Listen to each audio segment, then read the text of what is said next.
주님이 또 하나 영감을 줬어요. 생각에도 길이 있다. 할렐루야. 우리가 하나님을 향해서 이렇게 생각을 하면 하나님이 성령을 통해서 감동으로 생각을 하나 딱 집어넣어 주는데, 너가 오늘 말씀 보고 생각하는 것에 길이 있다. 이런 마음을 부어줘서 더 은혜가 됐어요. 사랑하는 성도 여러분, 우리가 재물 그러면은 상속한다 그러죠. 언어도 상속이 있다는 것을 다시 한번 기억하십시오. 내 말과 행동이 나를 가까이 있는 사람들에게, 내 주변에 있는 사람들에게 흘러갑니다. 그래서 말씀을 실천하는 삶이 실감나야 돼요. 저는 이번 주에도 성령님이 주시는 한 주간의 삶은 참 감사했고 풍성했어요. 너무나 많은 은혜를 매일같이 저의 생활 속에 말씀하셔서 이 일하는 모습을 보고 저녁에는 늘 감사했어요. 자, 예수님의 사역은 어떤 사역일까요? 생각을 하다가 예수님의 사역은 긍휼 사역입니다. 오늘 우리가 생활하는데 복을 받거나 여러분들이 무엇을 하든지 간에 예수님의 긍휼이 여러분들의 마음에 임하면 다 됩니다. 다 됩니다. 그래서 우리는 긍휼 없이 봉사하고 긍휼 없이 사역하면 버거운 것이 있어요. 그런 분들에게 오늘 말씀을 통해서 다시 도전을 줍니다. 예수님의 긍휼이 임할지어다. 그러면 여러분의 생활들이 풀어지기 시작해. 열심히 해서 풀어진다는 것은 잘못 본 거예요. 내 마음에 하나님의 은혜가 임하여서 긍휼이 풍성해지면 하나님이 푸십니다. 여러분의 마음이 풍성하지 않고 마음이 돌멩이 같고 마음이 뭐라 그럴까요? 욕심이 가득 차는데 그것이 하나님 풀 수가 없어. 내가 열심히 노력하는 것은 약간의 유익은 있어요. 그러나 하나님이 처음부터 끝까지 책임지는 것은 긍휼입니다. 긍휼이 임하기를 소원합니다. 예수님의 사역을 저는 복음서로 통해서 늘 보고 또 묵상했어요. 그런데 딱 하나로 정리가 됐어요. 하나님 아버지의 불쌍히 여기는 마음이었어요. 그 마음을 가지고 예수님이 긍휼의 사역을 하셨어요. 그 긍휼의 사역이 예수님께서 하고 싶어서 하고 하나님의 아들이니까 하고 하기만 하면 역사가 일어나게 하고 그런 것 아니었어요. 하나님 아버지를 바라보면서 그 아버지의 불쌍히 여기는 마음이 예수님의 마음을 통해서 예수님의 눈을 통해서 아버지가 바라본 것처럼 보고 그래서 불쌍히 여겨서 예수님이 만나기만 하면 하나님의 능력이 나타납니다. 그것이 긍휼의 사역입니다. 오늘과 예수를 만나서 예수와 함께 사는 것은 긍휼입니다. 그래서 예배를 메마르게 드리지 말라는 겁니다. 자, 성령께서 우리에게 주시는 마음이 불쌍히 여기는 마음이요. 이 불쌍히 여기는 마음이 없으면 내 형편과 내 입장과 내 처지가 항상 앞서. 따질 것도 없어, 이것은. 아무리 교육을 오래 다니거나 직분을 받거나 또 얼마나 은혜를 받아도 아무 관계가 없어. 내 입장과 내 형편에 무너지지 않는 사람 없어. 이것을 이길 수 있는 것은요, 내 안에 있는 성령이 아버지의 마음, 불쌍히 여기는 마음만 주시면 아버지가 나를 이끄십니다. 아버지가 나를 세웁니다. 이 불쌍히 여기는 마음으로 내 인생이 아름답게 달라진다는 거. 우리 생활은 이렇게 일어나는 겁니다. 그것이 그 삶이 복음 사역입니다. 예수의 이름으로 일어날지어다. 이 메시지를 어디서든 내 마음에서 성령이 내 안에 임하면 내 마음에서 불쌍히 여기는 마음이 생겨요. 자, 지식이 있고 재능이 있고 돈이 있어도 여기서 이 마음이 안 생기면 한 푼도 못하고 하나도 못 봐요.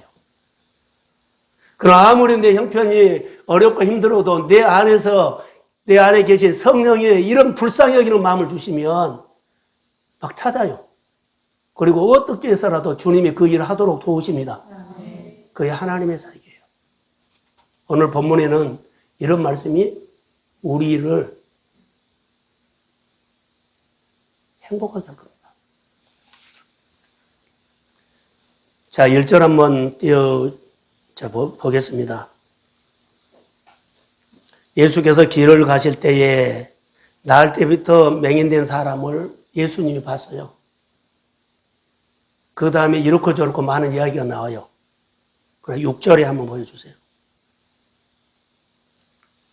이 말씀을 하시고 땅에 침을 뱉어 진흙을 이겨 그의 눈에 바르고 7절 실로암에 가서 씻으라 이렇게 해요.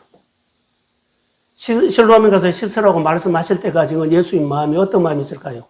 불쌍히 여기는 마음이 생겼어요. 주변에서는 이 사람이 소경된 것이 맹인된 것이 누구 죄냐 이렇고 저렇고 말이 하는데 하나도 그것은 필요 없어요.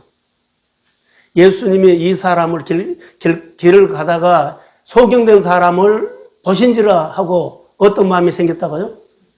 불쌍히 여김이 생겨서 예수님께서 아버지의 불쌍히 여기는 마음으로 그를 만지기 시작해. 다시 메시지, 말을 걸기 시작해. 그리고 하나님의 역사가 일어나. 오늘 우리 생활 속에 어느 날 내가 말씀을 듣다가 은혜를 받았어요. 근데 그 말씀이 나를 향해서 말하기 시작해요. 내 마음에 말씀을 들은 것 뿐인데 내 마음에 불쌍히 여기는 마음이 울컥해. 그리고 내 안에 그 성령이 내 마음을 울컥하게 하신 분이 나를 행동하게 해. 그리고 하나님의 증거가 나타납니다. 이것이 믿음 생활이 오늘 우리의 생활이요. 근데 우리는 이렇게 살지 않고 전부 다 내가 생각하는 율법으로, 지식으로, 논리로, 이론으로 살아가려고 그래. 다 하지만 하나님의 영광이 안 될 수 있어요. 하나님의 영광이 안 된다는 것은 이 일만 했지 하나님을 못 배운다는 거예요. 우리는 이 일을 하면서 하나님을 배우기를 소원합니다. 그래야지 신앙이 날마다 자라요.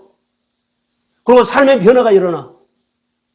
그런데 우리는 내가 알고 있는 상식이라든가 교회 생활하면서 신앙생활을 알았던 그거래. 오늘 주신 말씀으로 못 살아.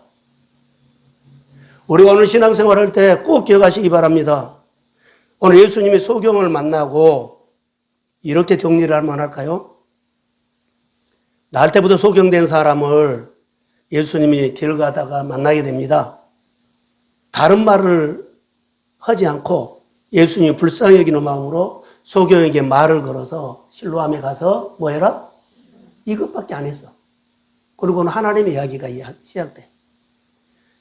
내가 소경으로 사는데 예수님의 소문을 들었기 때문에 예수님이 오기만 하면 내가 가서 어쩌라 그러면 안 돼서 나를 뭐 고쳐달라고 사정할 것이다. 이런 것 없어. 오늘 이야기는 하나님의 주권이에요. 사랑하는 성도 여러분, 소경의 어두운 삶을 예수 만난 삶을 통해서 소경의 말과 행동이 달라져. 이거에 변화요. 8절과 9절에 보면 막 이렇고 저렇고 하죠. 그 사람 같다 아니다. 그 사람 같다 아니다 그러죠. 근데 자 내가 그 사람이다. 할렐루야. 내가 간증을 해볼까. 내게 주신 삶은 하나님이 주신 삶입니다. 이런 간증이 힘이 있다는 거죠. 그러면서 여기 보면 제자들에게 물었죠. 이 사람이 맹인으로 된 것이 누구의 죄 때문인가? 예수님은 대답합니다. 자신의 부모가 아니다. 이 사람이 소경된 것은 하나님이 하시는 일을 나타내고자 함이라. 할렐루야. 이렇게 말씀을 하셔요. 그런데 아직 때가 안 됐다. 하나님의 시간이 있다는 것. 그리고 5절에 내가 세상에 있는 동안에는 세상의 빛이로다. 그렇게 하죠. 여러분, 예수님의 사역은 긍휼 사역임을 믿습니다. 예수 닮은 삶은 여러분의 마음에 긍휼이 오면 내가 억지로 잘 믿는 척 표현할 필요도 없어. 그냥 삶이 예수님의 성품이 나타납니다. 그게 긍휼 사역이에요. 누구 잘해주려고 할 필요도 없어. 그냥 주님의 주인 마음으로 살면 주님이 드러나. 이게 신앙생활에 하나님이 주신 은혜지만은 자유함이에요. 꾸미지 않는다는 겁니다. 예수님이 하나님이 하신 일을 하실 때는 불쌍히 여기는 마음으로 하셨다는 것. 자, 만약 이렇게 생각 한번 해보세요. 만약 불쌍히 여기는 마음 없이 사역을 하면 사역은 해요. 근데 그 일은 되는데 하나님을 못 배운 것. 두 번째는 그 일을 하면서도 하나님의 능력이 안 나타나. 일은 다 해요. 근데 하나님이 능력이 안 나타나. 이걸 기억하셔야 돼요. 우리가 교회 생활할 때 어린 메시지는 우리 생활의 핵심입니다. 우리가 드려야 할 메시지가 오늘 본문입니다. 메시지. 예수님의 긍휼 사역. 우리가 하나님 일을 할 때 반드시 불쌍히 여기는 마음으로 시작하십시오. 그래서 중요합니다. 오늘 본문에 나면서 소경된 사람은 자, 어떤 관점으로 볼까요? 하면 하나님의 관점으로 보면서 성경을 통해서 이것을 해석하면 쑥 들어와요. 하나님의 관점이 아니고 세상의 기준이라든가 상식이라든가 이론이라 논리로 따지면 어때요? 누구 죄냐? 율법이 들이대요. 상식이 들이대요. 예수님이 이거 다 없다. 불쌍히 여기는 마음으로 실로암에 가서 씻으라. 이것으로 보면 딱 아주 심플해요. 머리가 생각이 혼란스럽지 않아요. 복음은. 주님의 주시는 감동에 따라서 살다 보면 늘 인도하십니다. 이게 우리의 간증이에요. 아무리 절망 중에 있는 사람이라 할지라도 하나님의 일을 나타내고자 할 때는 하나님이 개입하십니다. 주님이 내 마음에 오십시오. 성령이 내 마음에 불쌍히 여기는 마음을 주십시오. 교회나 성도들과 내가 하는 일에 주님 불쌍히 여기는 마음을 내 마음에 먼저 부어주십시오. 그 불쌍히 여기는 마음을 따라서 내가 순종하고 가겠습니다. 이것이요. 내가 있고 싶은 데가 아니요. 내가 하고 싶은 것이 아니요. 우리는 오늘보다 미래를 위해서 살아야 돼. 오늘만 살려고 집착하지 마세요. 오늘보다 더 중요한 미래가 있는데 미래는 안 보고 오늘만 해. 미래를 잘 될 거야. 그것은 우리 생각이에요. 오늘 본문에 내 인생 보면서 여기 보면 나타난다 그 이야기 나와요. 하나님의 일이 나타난다. 소경을 통해서 하나님의 일들이 나타난다. 나타난다는 단어가 빛을 보게 된다 이 말이에요. 알아보지 못하고 있는 소경이 이 단어를 들었을 때, 자, 보지 못한 사람이 이 단어를 들었을 때 희망이 생겼어요. 이 뜻을 알아. 이 뜻을 안다고. 하나님의 영광이 드러난다니 예수 만나면 복음에 대해서 뜻을 알아. 예수님이 자에게 말했을 때 그는 뜻을 알기 때문에 실로암까지 간 겁니다. 아까 8절과 9절 이야기를 했죠. 내가 그 사람이다. 소경을 사람들이 알아봐요. 저 사람이 어디에 있는 사람인데 지금 눈 뜨고 고침받고 치료받아서 이렇게 다녀. 누가 알아봤어요? 주변 사람들이. 그 사람이 고침받고 유명한 사람이 돼. 그 사람이 고침받고 그 사람이 축복받고 그 사람을 보면 하나님이 보여. 하나님이 그를 축복해서 하나님이 그를 치료해서 하나님이 그 가정의 결박을 풀어서 이 간증은 성령이 하는 일이요. 열심히 살아서는 안 나와. 눈을 뜬 사람을 보면, 눈을 뜬 소경을 보면 하나님이 보인다는 것은 그의 생활 속에 하나님의 성품이 보인다는 거예요. 사랑하는 성도 여러분, 그에게서 하나님이 하시는 일을 나타내고자 하신다. 이 단어는 우리 각자에게 어떤 메시지나 의미를 줄까요? 이 말씀입니다. 오늘 날 때부터 소경된 사람은 어느 날 갑자기 예수를 만나죠. 소경은 아무런 준비도 없는 상태에서 예수를 만나요. 길을 가다가 예수님께서 이 사람을 본 거예요. 갑자기 예수 만나는 은혜. 우리가 어느 날 말씀 듣다가 성경 보다가 라디오를 통해서 TV를 통해서 은혜 나눔 통해서 어느 날 갑자기 예수님을 만나기를 원합니다. 어느 날 복음이 나에게 내 복음이 돼. 자, 우리도 뜻밖의 예수를 만나는 사건이 있기를 소원합니다. 자, 그런데 예수님으로부터 한마디 메시지를 하죠. 딱 한마디. 실로암에 가서 씻으라는 이 한마디예요. 실로암은 보냄받는다는 뜻이죠. 가서 씻고 밝은 눈으로 왔다. 얼마나 놀랍습니까? 여러분, 내가 만약에 이 소경이라면 가서 실로암 가서 씻으라 하면 갈 수 있는 분이 그리 많지 않을까요? 예, 우리는 따지고 계산하고 여튼 해봐야 돼.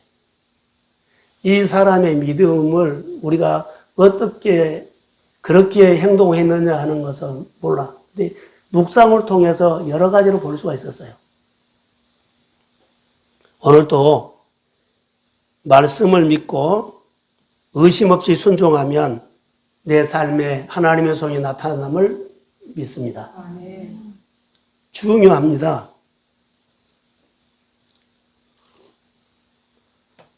예수님은 소경에게 딱 한 말씀이 있어요. 어떻게 했을까요?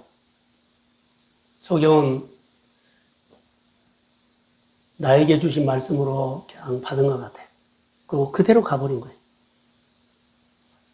나에게 준 말씀이 아니다면 그는 딴점표예요.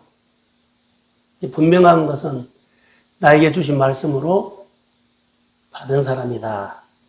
그리고 또 하나, 예수님은 소경에게 실로암에 가서 씻으라 말씀을 하시고 너 가면 눈이 밝아진다고 말했어요, 안 했어요? 했어요, 안 했어요? 안 했어요. 너 가면 낫는다. 그래서 꼭 가야 한다. 내가 부탁한다. 간절히 내가 부탁한다. 꼭 가야 된다. 이런 말 안 했어. 우리는 사정에도 안 해버릴 수 있거든요. 그런데 말 한마디 던졌는데 그가 갔다는 거. 실로암 연못이 그때 당시에 유명한 연못이 아니요. 어디 있는지도 몰라. 동네. 어느 동네. 그런 동네요. 뭐 능력 있다. 그런 소문난 곳이 아니에요. 근데 예수님은, 소경은 예수님의 말씀을 듣고 너 실로암에 가서 씻으라 했을 때 그냥 간 겁니다. 여러분 생각해 보세요. 우리가 어떤 믿음으로 사느냐 따라서 삶이 달라질 수 있다. 이 사람을 보니까 그래. 자, 말씀을 듣고 우리가 어떤 삶으로 사느냐, 이 사람을 보니까 얼마든지 달라질 수 있어. 반응 안 하면 그대로고, 반응하면 정말로 우리가 생각하지 못했던 정말 어마어마한 사람으로 변화될 수 있습니다. 조금이 아니라 크게 생각하십시오. 그리고 나는 아멘하고 사는 거예요. 따지면은요, 그대로예요. 우리 삶이 말해. 이런 성경 말씀이 그냥 있는 말씀이 아닙니다. 하나님의 이야기다는 거. 사랑하는 성도 여러분, 소경처럼 순종하는 믿음으로 기적의 삶이 풍성하기를 소원합니다. 그럼 예수 믿는데 재미가 있을 겁니다. 소경은 예수님을 뭐 신뢰했다, 믿었다, 그것보다는 예수님의 소문을 들은 것은 사실이고, 여하튼 그가 희망이 생긴 거예요. 예수님을 만났던 그 자체가 희망이 생긴 거예요. 그래서 예수님이 가라 그런 게 그냥 간 것 같아. 신뢰가 한다, 믿음이 좋다, 뭐 체험을 했다, 그런 것도 없어. 그리고 거기 가서 낫는다, 이런 말도 없어. 그리고 그 실로암이라는 곳이 대단히 유명한 장소가 아니에요. 누구에게 주목했어요? 예수님에게 주목해서. 예수님의 말에 그냥 간 거예요. 거기가 어떠든지 아는지 상관하지 않고 예수님의 말에 간 겁니다. 히브리서 11장 1절에 보면 뭐라고 그래? 믿음은 바라는 것들에? 그러지요. 실상인데 확신이라는 말이에요. 보이지 않는 것에? 보이지 않는 것이 사실로 믿고 가라는 거예요. 보이지 않는 것이 사실로 믿고 따르라는 거예요. 그게 히브리서 11장이요. 우리는 다 해보지요? 아니요. 사실임을 믿고 갔어요. 믿음은 바란 것들에 확신을 갖고 가요. 우리의 삶의 유일한 해답은 예수님의 한 말씀만 하나님의 음성으로 들으면 그때부터 내 안에는 일하기 시작합니다. 새로운 일, 사업, 창업, 그리고 뭐요? 회사, 기업, 이 말씀이 필요한 거예요. 노하우나 좋은 거래처나 좋은 어디가 아니라 주의 말씀이 풀어갑니다. 지금도 이 말씀을 들으면서 아닙니다 하는 사람이 있을 수 있는데 그 마음이 주의 이름으로 풀어질지어다. 아멘 하세요. 지금 코로나 보세요. 코로나 바이러스 앞에서 맥을 못 추는 모습. 얼마나 발달했어요. 과학, 의학. 우리가 생각하지도 못한 것. 그런데 코로나 때문에 꼼짝 못해요. 모든 판 흔들어 놨어. 이럴 때 예수님의 말씀이 답입니다. 신앙생활 잘해야 되겠구나. 예배 자리에 어떤 일이 있어도 내가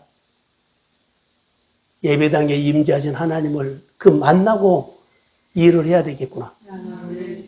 자녀를 위해서 축복하고 범사를 위해서 축복하고 그리고 이웃을 위해서 내가 해야 되겠구나. 주일 예배가 이러면 얼마나 간절해져요. 그러면 하나님이 더 영광 받기 위해서 더 많은 은혜를 주십니다. 그게 오늘 우리가 해야 할 일이요. 내가 하나님의 말씀은 진짜입니다. 간증자가 되기를 주의 이름으로 축복합니다. 예수님이 나에게 주신 한 말씀이 미래의 길, 생각이 하나 하면 그것이 뭐 해야 된다? 길이 된다는 거. 길을 내요. 성령이 주시는 생각 하나가 내 삶에 뭐요? 길을 내요. 언어가 돼요. 그 상속이 돼요. 오늘 예수님은 순간순간 우리의 생활 속에서 실로암에 가라고 이번 주에도 여러분의 마음속에 순간순간 일하다가 집에 있을 때 자녀하고 뭘 하다가 순간순간 여러분의 마음속에 실로암으로 가서 씻어라. 이런 말씀이 여러 가지 의미로 들릴 줄로 믿습니다. 이것이 내 생활 속에 생명 있는 믿음, 살아있는 믿음이라는 것. 이 어떤 말씀으로 우리에게 역사할지는 아무도 모르지만 의미를 부여해서 주일날 들었던 설교 말씀 실로암에 가서 씻어라. 이 말씀이 여러분의 생활 속에 가장 큰 소경이 자기 인생의 가장 큰 문제였어요. 실로암에 가서 씻었더니 그 문제가 해결됐습니다. 그런 메시지로 의미 있게 아멘 하시기를 주의 이름을 축복합니다.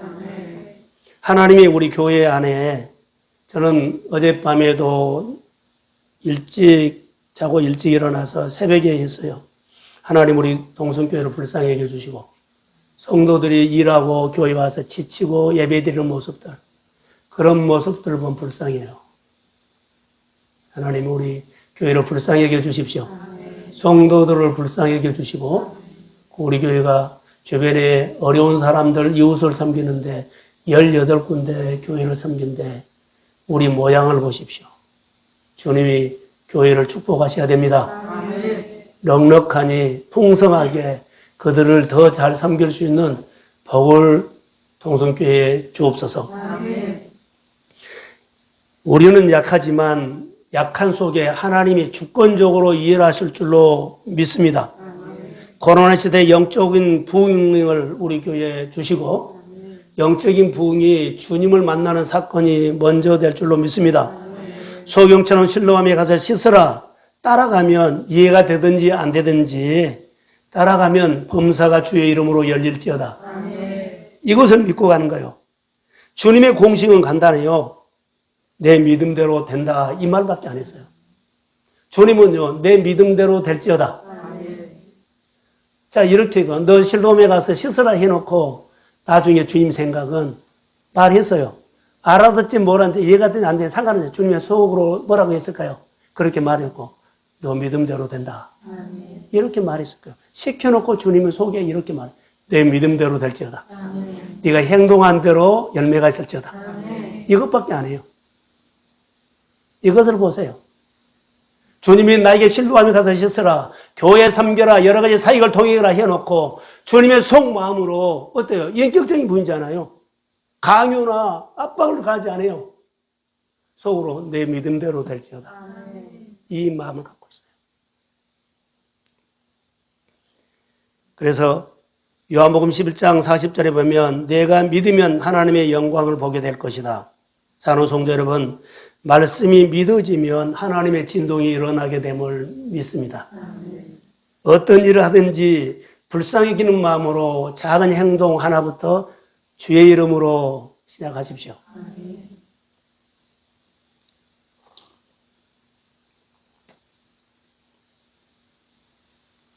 소경은 어땠을까?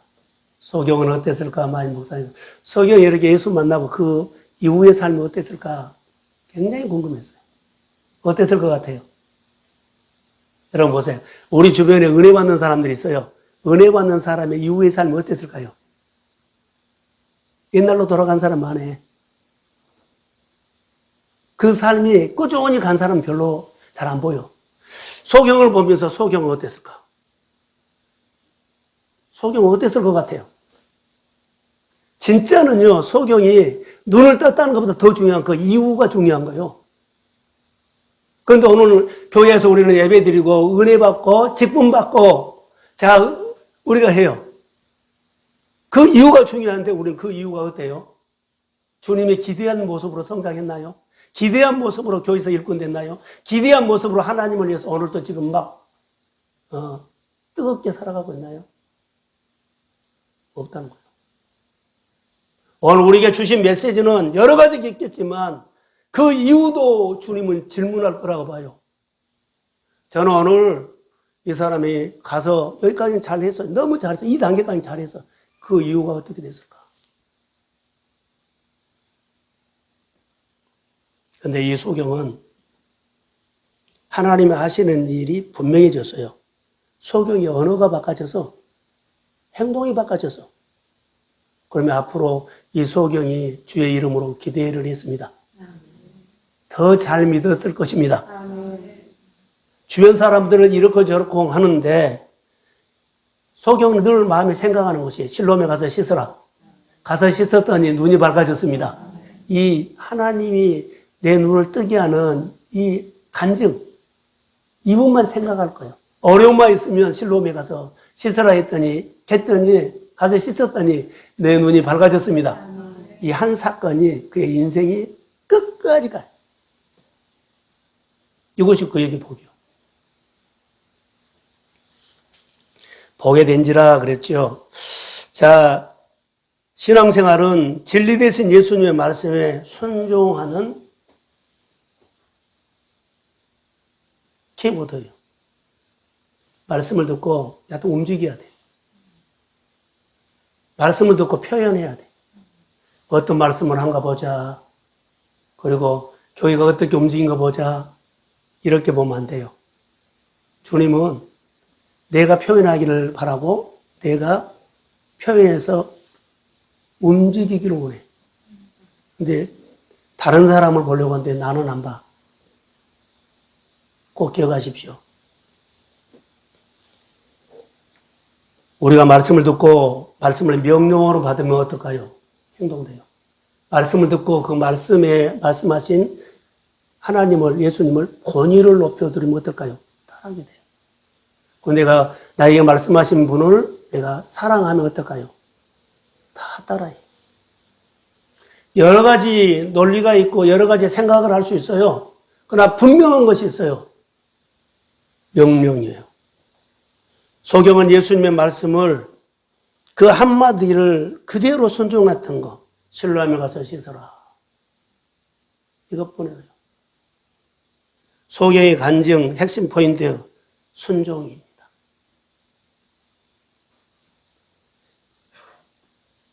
시각장애인으로 실로암에 모색 가는 것이 보통 일이 아니었을 거라고 봐요. 여러분, 실로암이 예루살렘에서 약 2km. 지금은 도로가 났죠? 근데 산길로 갔을 거예요. 길이 나지 않는 곳에, 소경이 가는 것은 쉽지 않아요. 추정하는 것이 그 사람이 3시간 정도 걸렸을 것이다. 그런데 너 가면 눈 뜬다? 고침받는다? 이것을 보장보고 가면은 그래도 힘이 있지요. 만약에 고침받지 못하고 거기만 갔다가 오면 어때요? 고생께나 하죠. 별 생각이 다 들 수가 있어요.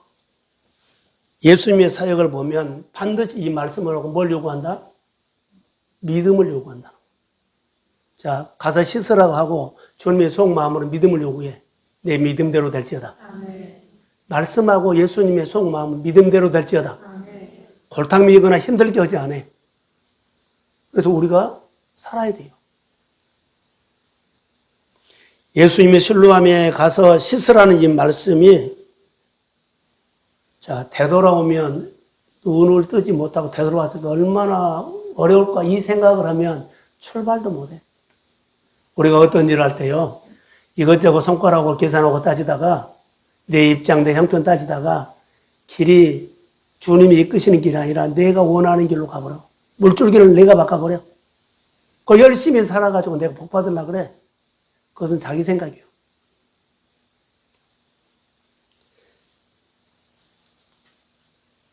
자, 말씀을 한 군데 보려고 합니다. 마태복음 15장 29절에서 31절인데 한번 같이 볼까요? 자, 같이 한번 읽어죠. 시작. 예수께서 거기서 떠나서 갈릴리로스거에 이르러 산에 올라가 거기에 앉으시니 큰 무리가 다리저는 사람과 맹인과 내빈과 말 못하는 사람과 이가이로 들리고 와서 예수의 발 앉으심에 웃어주시니 말 못하는 사람이 말하고 장애인이 운전하게도 다리저는 사람이 떠거며 맹인이 보는 것을 우리가 보고 놀랍게 여겨 이스라엘 하나님의 영광을 돌립니다. 예수님이 갈릴리 사역을 할 때 너무나 많은 기적과 이상이 나타나요. 병 고치는 사건이 많이 나타났어요. 예수님이 나타났다고 많은 사람들이 무리를 지어서 와. 그런데 예수님 갈릴리 사역하다가 심통이 났는지 어쩐지를 몰라도요, 산으로 올라가서, 지금으로 말하면 어느 산에 꼭대기 올라가서 딱 앉아있어. 그리고 올라오면 고친다. 이런 생각인 것 같아요. 그런데 여기 보면은, 자, 30절 띄워주세요. 큰 무리가 다리 저는 사람과 장애인과 맹인과 말 못하는 사람과 기타 여럿을 데리고 와서 예수의 발 앞에 앉음에 고쳐줬다. 자, 산에 꼭대기에 올라갈 수 있는 건강한 사람이 한 사람도 없어. 그런데 예수님께서 올라오면 고쳐주겠다는 그런 믿음을 요구하고 있어. 내가 할 수 있는 것 안 줘요. 너가 정말 형편이 이래도, 여건이 이래도, 사정이 이래도 주님은 딱 하나 던집니다. 그것 하나. 그래 놓고 뭐요? 내 믿음대로 된다. 이것. 아무 이유가 없어. 믿음대로 된다. 이것뿐이요. 순종하는 것.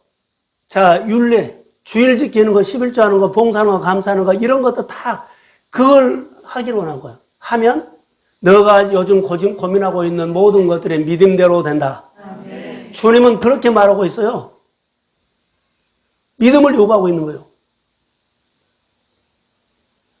여러분 보세요. 산꼭대기에 예수님이 앉아서 보죠. 올라오면 고친다 이 말이에요. 이것을 보면서 산에 올라와서 예수의 발 앞에 앉음에 고쳐주시니 올라온 사람은 다 치료받았습니다. 31절 한번 볼까요? 말 못하는 사람이 말하고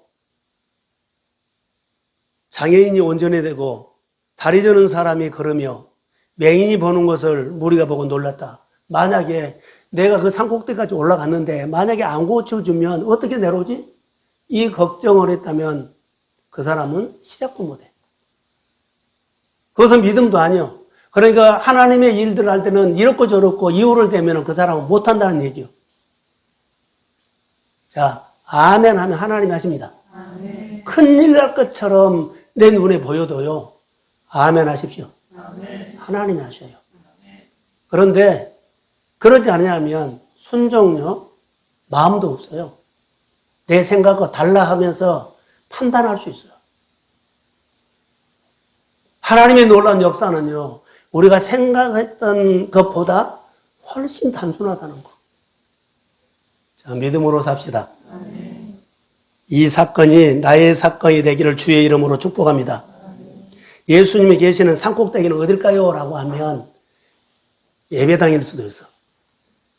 예수님이 계시는 산꼭대기는 어딜까요? 교회 사역 현장일 수도 있어. 반응해라는 거예요.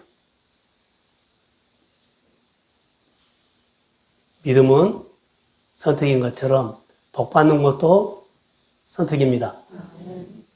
내 형편, 내 입장 따져보고 하면 다 주님이 원하는 곳으로 못 가요. 내가 원하는 대로 갈 수밖에 없어. 키를 돌려버렸어. 나는 좋은데 하나님은 좋으지 않아. 나는 기쁜데 하나님 기뻐하지 않아. 나는 잘된 것처럼 보이는데 하나님은 복 주려고 그런 마음도 없어. 이럴 때가 있어요. 믿음은 선택이에요. 자, 여러분 생각해 보세요. 매일 2km 실로암까지 걸어가려면 최소한 3시간 걸린다 그랬죠. 우리 얘기를 할까요? 우리는 1월 달에, 지금 3월이죠. 자, 1월 달에 송구영신 예배나 첫 예배를 통해서 하나님 앞에 했어요. 첫 예배도 안 드린 사람 있을 거예요. 지금 코로나 때문에. 자, 거기서 우리가 골백번 고백했어요. 1월달 지나고 2월달 지났어요. 어때요?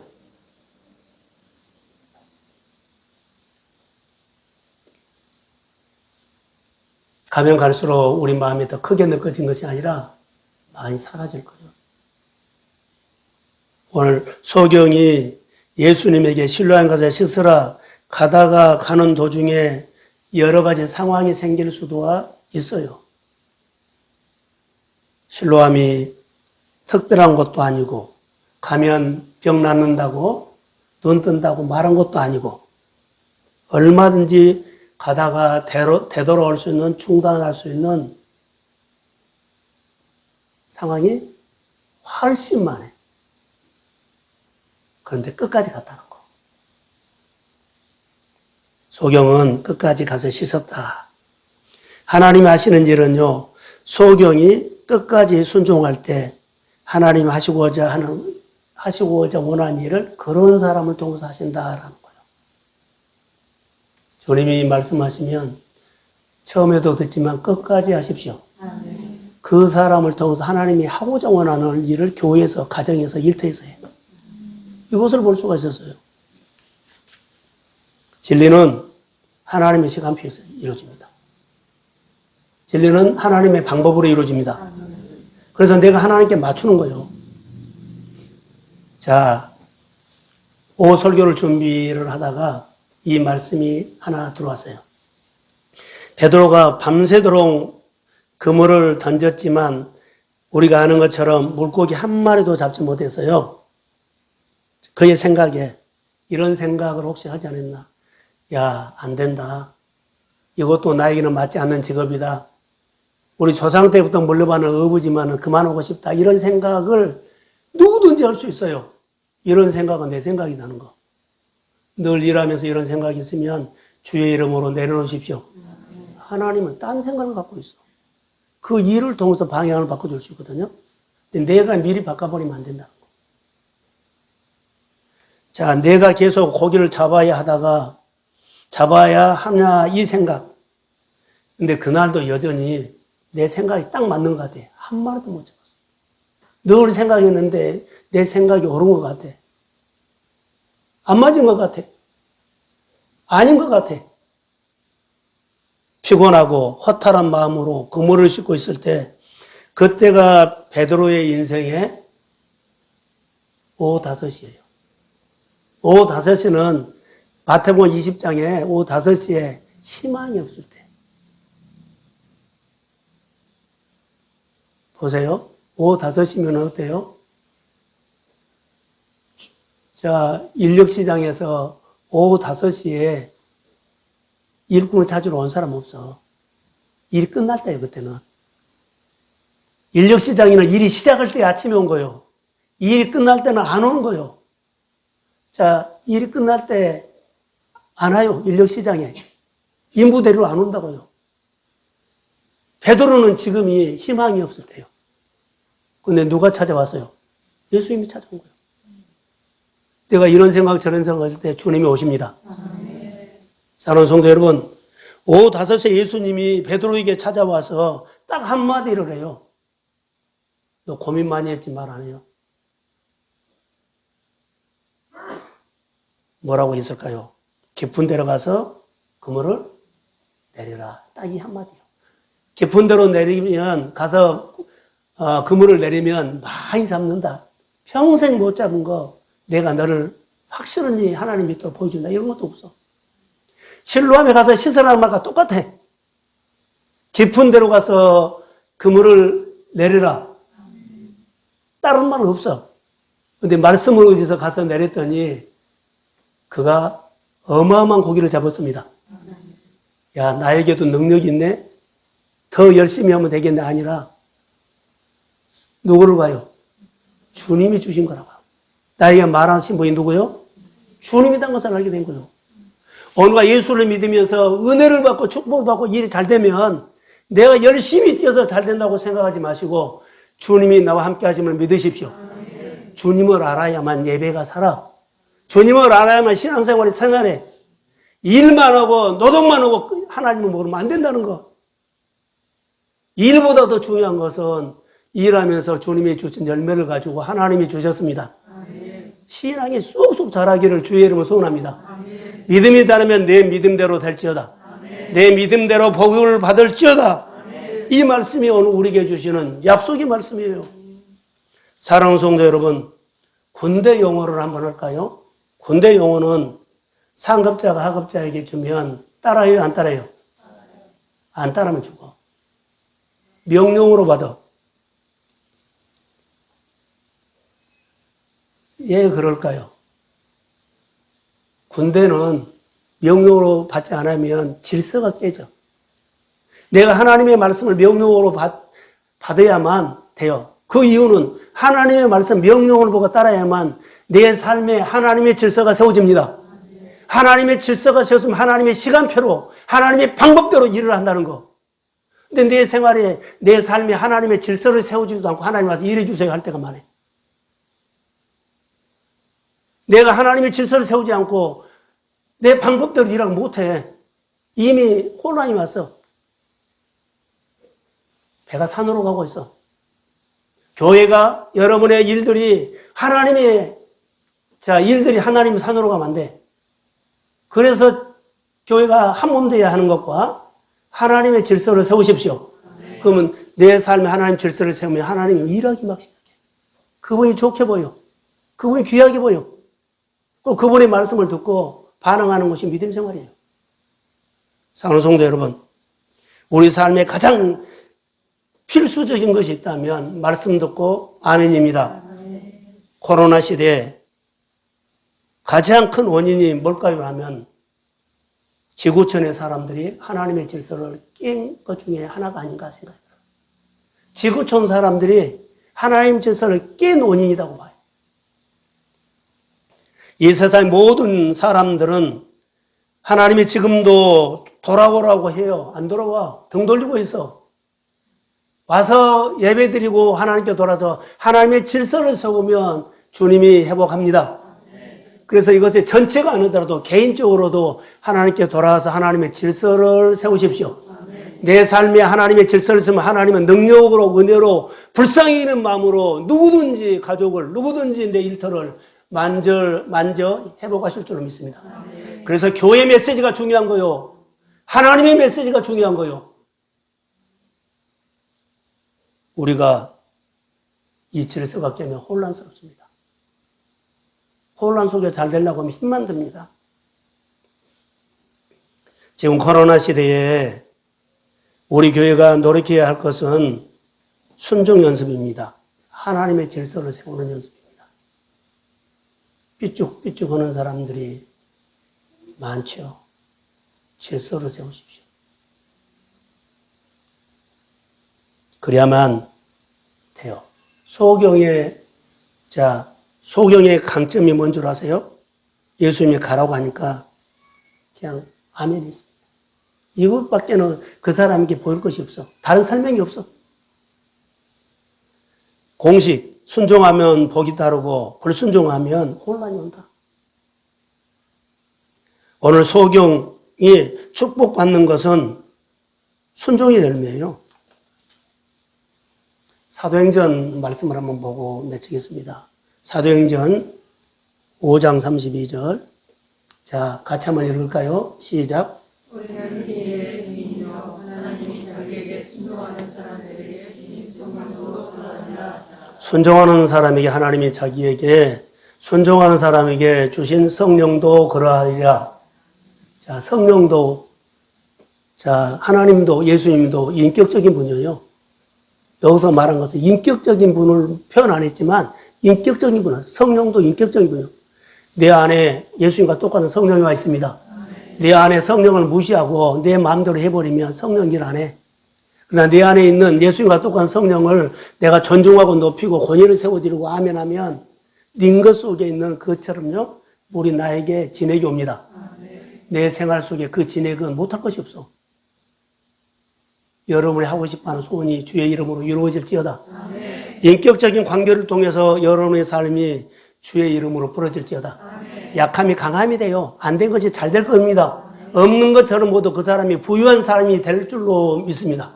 우리 교회가 이런 은혜가 있기를 주의 이름으로 소원합니다. 성령의 열매. 하나님, 예수님은 하나님 아버지에게 순종했어요. 예요. 아버지의 뜻을 이루기 위해서. 어렸을 때부터 예수님의 삶은 순종이었어요. 예수님이 고난을 겪으시면서도 아버지 뜻에 순종을 배웠어요. 예수님이 십자가 죽기까지 순종함으로 부활의 승리를 아버지가 주셨어요. 오늘 본문에 날 때부터 소경된 사람이 간증을 하지요. 자, 11절 한번 띄워주세요. 자, 예수께서 대답하되 예수라는 그 사람이 진흙을 이겨 내 눈에 바르고 나더러 실로암에 가서 씻으라 하기에 가서 씻었더니 어떻게 되었다? 이 사람이 내가 되기를 소원합니다. 이것밖에 한 것 없어. 나는 그분이 말한 대로 했다. 믿고 가서 씻었다. 그것뿐이에요. 다른 설명 없어요. 이 말씀은 나는 그분이 말한 대로 순종했습니다. 의심 없이 순종했습니다. 이것뿐입니다. 어느 날 본문에 어느 소경이 눈 떠서 복 받았다는 얘기가 오늘 핵심이 아니고 예수님이 세상의 빛입니다. 예수님이 주어예요. 내 인생의 주어도 예수님입니다. 여러분의 범사도 주어가 예수님입니다. 누구 병 고쳐다, 병 났다, 뭐 했다가 이 소리보다 더 중요한 것은 그 사람을 만진 사람이 누구냐가 중요한 거예요. 나도 그 사람을 만나기를 원합니다. 그의 생활에 하나님의 변화가 일어났다면 변화돼서 박수 쳐지 말고 그 변화를 일으키는 그분을 나도 만나고 싶다고 마음의 갈증, 목마름이 일어나기를 주의 이름으로 소원합니다. 그래서 엎드리고 말씀 묵상하고 기도하고 그리고 듣고 살려고 내가 싸우는 겁니다. 오늘 이 사건은 우리 교회의 하나님의 아름다운 이야기가 되기를 소원합니다. 내 삶에서 내 손이 나타난다. 하나님의 영광이 나타난다 그랬죠? 그 사람을 보니까, 간증한 사람 보니까 그 사람의 속에서 예수님의 성품이 나타나. 보여? 축복받는 것을 보니까는 하나님이 보여. 치료받는 것 보고 잘된 것 보니까 하나님이 보여. 여러분의 생활 속에 하나님을 표현하는 믿음의 사람 되기를 주의 이름으로 소원합니다. 순종하는 삶이 사실 예수 닮은 삶입니다. 주님과 친밀한 삶이 예수 닮은 삶입니다. 주님의 성품이 나타난 사람이 예수 닮은 사람입니다. 예수님이 분명하게 약속했어요. 나는 빛이다. 나는 너의 어둠을 몰아낼 것이다. 너의 슬픔을 끝날 것이다. 너의 힘들게 하는 그림자가 예수의 이름으로 사라질 것이다. 예, 빛이니까. 예수님과 함께 오늘도 빛 가운데 거하시기를 주의 이름으로 소원합니다. 예수님 말씀에 순종의 부담 느끼지 마시고 예수님 말씀하시면 순종하는 연습을 통해서 예수님과 친해지십시오. 그리고 여러분의 생활 속에 우리 교회 속에서 언어의 행동 속에 하나님의 성품이 나타나서 우리 교회가 풍성해지고 여러분의 범사가 풍성해지기를 주의 이름으로 축복합니다. 예, 감사합니다. 일어나십시오.